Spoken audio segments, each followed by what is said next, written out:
Hi everyone, this is a quick overview. We had a request for a overview of all the different areas of the system. Let's get started quickly. First of all, the front screen. You can see we've got these shortcut buttons here which allow you to achieve certain tasks quickly from the front. We will be replacing this soon with a dashboard. It's not currently being used a lot and doesn't add as much value to the system as what a dashboard would do. At the top menu, first one, open orders. As you expect, it just shows you all the current open orders in the system. It is color coded. Green, for example, has got some time scanned and allocated to it. If it's white, nothing's been done to it yet. Orange shows a warning that you have now got 2 days to go before delivery deadline. Red shows that you're running late. Complete orders shows you all the orders completed in the past, and you can see this by the 2 out of 2 completed on the right. Suppliers, this is where you load your actual suppliers details. Let's go into test supply and you'll quickly see it's all just standard details.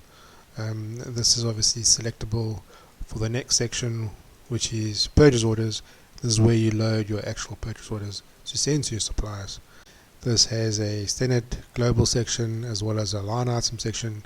Keep in mind that you can only add items in a purchase order that have been preloaded as resources that are purchasable. You can't load manual items. Other than that, it's pretty standard. You've got your delivery address, your notes. If I email it, it'll email it to the supplier details. If you print it, just have a look quickly. You have your important details highlighted in red in the top right hand corner. You have your notes. It's all pretty standard. Then the next menu item is your received report. This shows you by date range all items received from suppliers.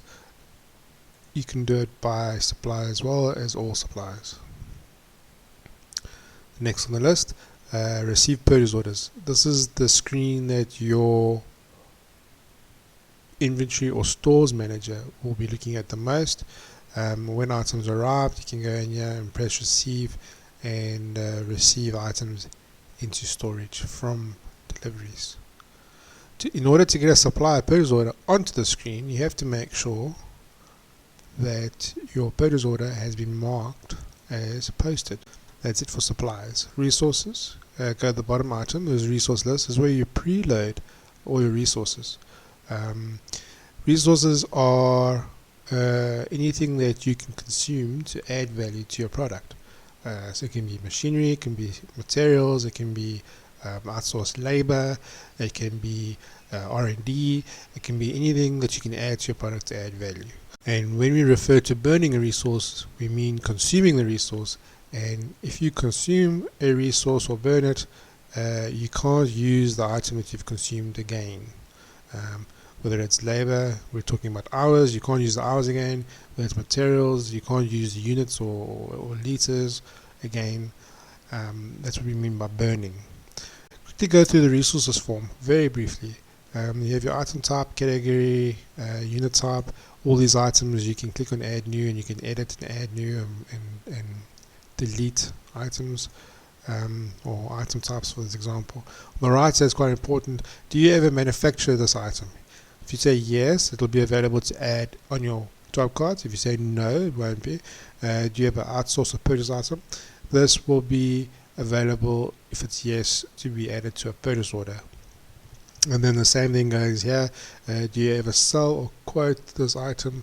If it's yes, this will be available to add to quotations. At the bottom here, your recommended cost price per unit. In this situation will be 88, whatever your currency is, per liter. Your current balance. This is a total up of on-hand values.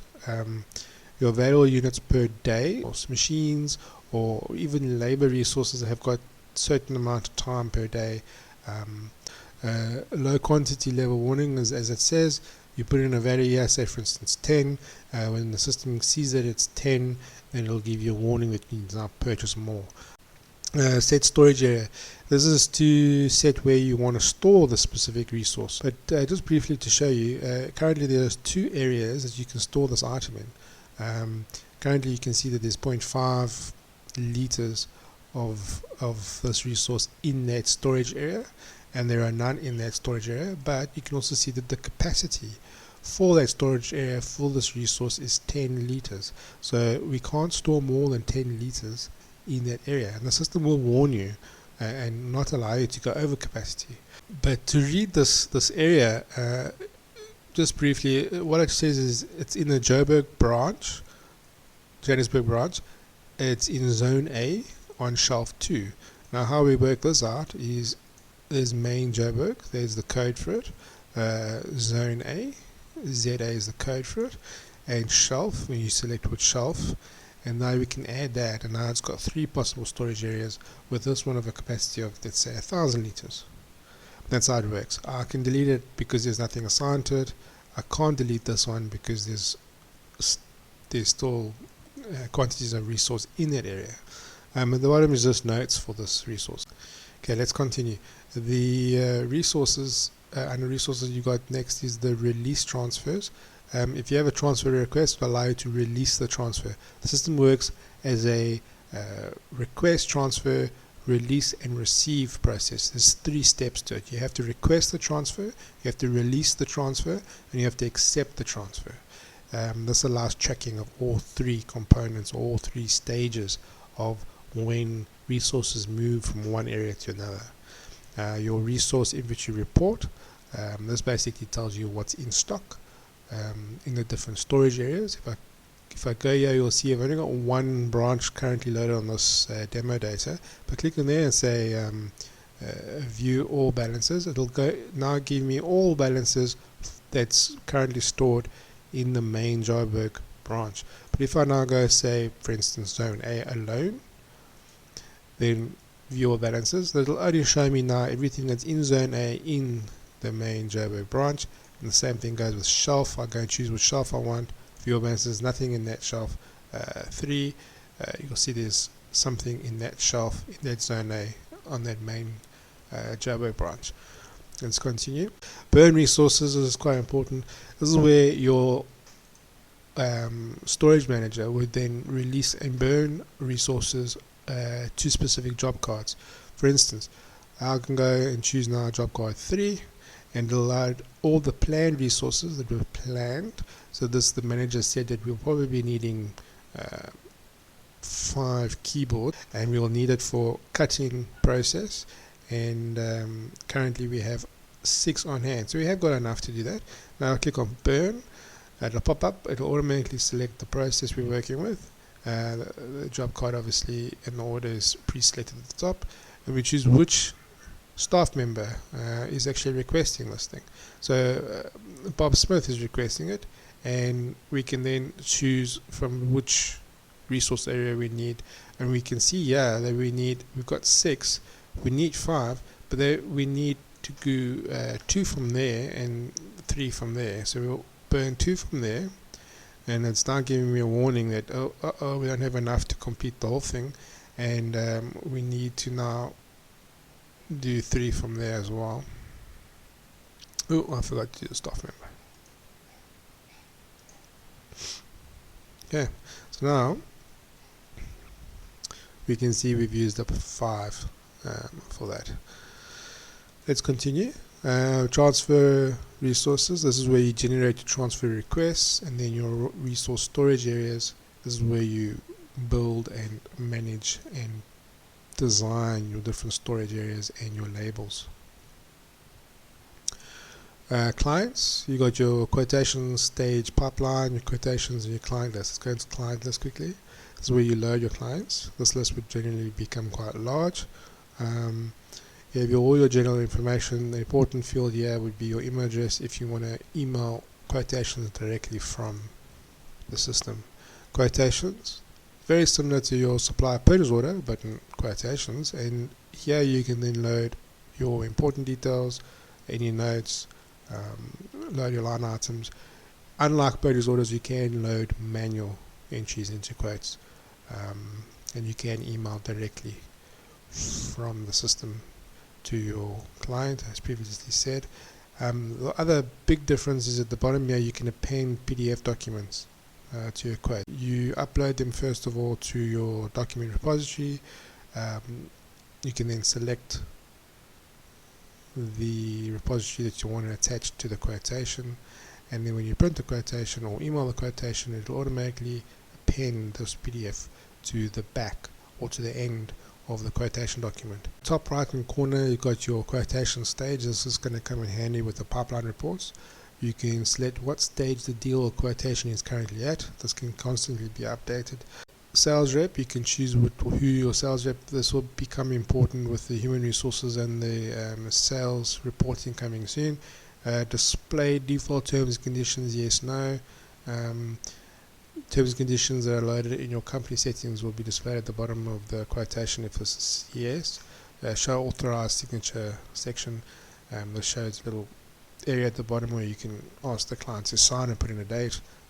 Use as template, yes, no. This will save this quotation as an actual template, which we can see in the front. Show templates. These items here or quotations have been saved as templates. If it is a template, I can go into it and say create quotation, and it'll generate a new quotation from this template with all the same fields. And there's your little stage pipeline report. This example will show you that currently we have 12,555 in evaluation stage. Next one qualification, and the next one is decision. This just gives you a nice idea, if you have a lot of quotes going through the system, of the different stages and what their values are. Next up, reports. Report section, briefly go through them. Staff production report, that just gives you your production level of your staff members. Open orders gives you a list of all the open orders and a little bit of detail. Planned versus actuals gives you what you've planned for every job and what actually happened with every job, with its cost values differences. Bear in mind that open orders and planned versus actuals will probably be phased out soon with the new interfaces that are being built. Completed orders by date, and this shows you all the orders that have been completed by date range, and then completed sales orders by date. It's pretty much the same thing, but just a little bit more detail. It takes a bit longer to run. Interfaces. Here you have all the different interfaces or input screens for the different management or areas of the tracking system and the job card system. The new overview report screen, it gives you a printable layout with quite a lot of detail of every order, every job card in that order, as well as every process that's been planned or non-planned for that job card. It gives you the hours planned, the cost of those hours, the actual value. Let's go down to one that's running. You can see this one's running. So we only plan 1 hour of cutting for job card 21. The actual is sitting on 2 hours, so we're running late. The actual cost is 111 because it's running late, and your resource plan was 2,495, and the resource. So I can tell from this that no resources have been booked or burnt to that job card yet, and we're running late, and it's still running. If you want to find out any more detail, you click on adjust, and then it tells me that Paul Smith started the work. He scanned in 2. It only took him 16 seconds, so there's something wrong here. And then he started up again, and now he's sitting on 2 hours, 1 minute, 40 seconds. This would tell me that I need to look into it. But at least I know it's happening. And from the screen, you can modify and adjust and change and add new ones if you want as well, including the quantities that have been scanned. By quantities, by the way, this is how many tasks is completed. We can go down here and see the totals. Obviously it adds everything up for you, and we can see our total plan cost, total cost planned is 2,760. Your actual is currently sitting on 113. That's just based on labor because no resources have been used, and your difference. So right now we're still 2,647 ahead or under budget, but we haven't used up any resources yet. The next interface is the factory scanning screen. This one is used quite a lot. In order for you to utilize this, you actually have to set up a PC on your factory floor with a barcode scanner. You would have the screen open at all times at the specific process or area that you want to track, and the user would scan their own barcode in and then scan the complete pause or start, pause or complete barcodes on the actual job cards, which I can show you. On the actual job cards you have start, pause and complete, and you have your every user would have their own barcode, Boss Smith, etc. Some clients will print this out on one sheet and just put it above the scanning station. Other clients of ours would generate or cut this up, laminate and make proper little labels for the staff to wear. That's totally up to you, whichever is more efficient in your situation. So the staff member would come and scan himself, scan start in the screen, and it would go blip, and you would see that it would start timing him. The same thing goes if he wants to pause, you scan himself, pause, it would pause it. If he wants to complete it, scan himself and complete, or complete it himself, doesn't matter which order. And then we would ask him how many tasks he has completed, you would put in a value, and then it would time it. The next interface screen I want to show you is exactly the same thing, but this is the manual screen. We call it the manual screen because it requires no barcoding, and it requires more of a manual input from the staff member. So the staff member would come first of all, choose himself, he would choose which process he's busy with, and he would choose a job card, and he would click start. And what that will do is it would start timing. Let's actually do one, and it starts timing him. Now he can continue doing his job, and when he's finished he clicks complete, puts in the tasks that he's completed, and he processes. It's exactly the same process as with the barcode system, except you don't need barcodes. Then the next screen I want to show you, or interface, is the factory overview screen. This is very similar to the new overview report, except that it shows you in grid format, and it shows you in a more condensed way of looking at it. This is also live. This updates every, I think, 10 seconds. You will notice that it is quite condensed in here. There's not much room, so we can hide certain of the columns. Now you've got a better overview. On the left here we have the job cards. There's number 21 for cutting, we're currently in process, standing we completed, and here's our total.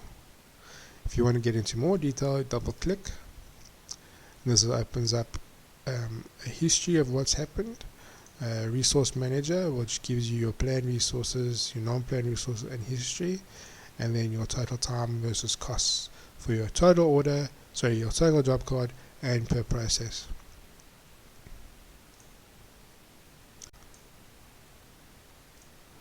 Okay, that's it for the interfaces. Next we have the settings. You have your company settings, which allows you to change, modify all your settings, upload your logo, staff working times per shift. This will be more valuable at a stage when we start introducing the human resources modules. You have your company details. This is where your standard supply purchase order terms at the bottom, your standard quotation footer or terms at the bottom of the quotes. Then next up we have your company staff, pause reasons. If you go into for instance this one here and you pause it, it'll ask you a reason for the pause, and that's what you're loading here. This comes in handy if you want to make sure or want to pull reports on why things were paused, breakdowns, lunch. Then custom fields. This is where you can load your own fields, your own custom fields that you want to put in for job cards or orders, even resources, and then you can ask it to please print these custom fields on your reports or on your job cards. So your form locations will include job cards, resource selector, resource settings, sales order. What's new now is you've also got a formula or math formula input, custom input, as an example. This one shows a formula or calculation based off your custom field calc 1, custom field calc 2, dividing it by 50, then timesing by 65, and then adding a 14% tax to it. This will calculate automatically on the job card. Then document repository. This allows you to upload any document. You can bulk upload multiple documents to one repository. You can set document number, revision numbers, dates, etc. The process settings. This is very important. Why this is important is this is what you actually want to monitor. You want to monitor these processes on your factory floor. You can add as many processes as you want, depending on the detail that you want to track. What we have found though in the past is clients get excited in the beginning, 20 processes, and then realize after 2 or 3 months of using the system that they actually only need to watch 5 or 4 processes. You can also sort the processes. If the processes are set as series processes, then the system will try or make sure that the processes are completed in order. If they're set in parallel, then you can run the processes in any order that you want on the factory floor. So it does have a form of control mechanism for your staff on the factory floor.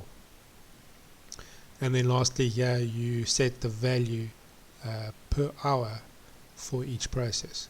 This value is calculated by yourself depending on your business. You can add costs for labor, for machinery, for electricity usage. That's up to you. You can also leave out costs that you can add manually via resources using your resources list. Again, totally up to you depending on your situation.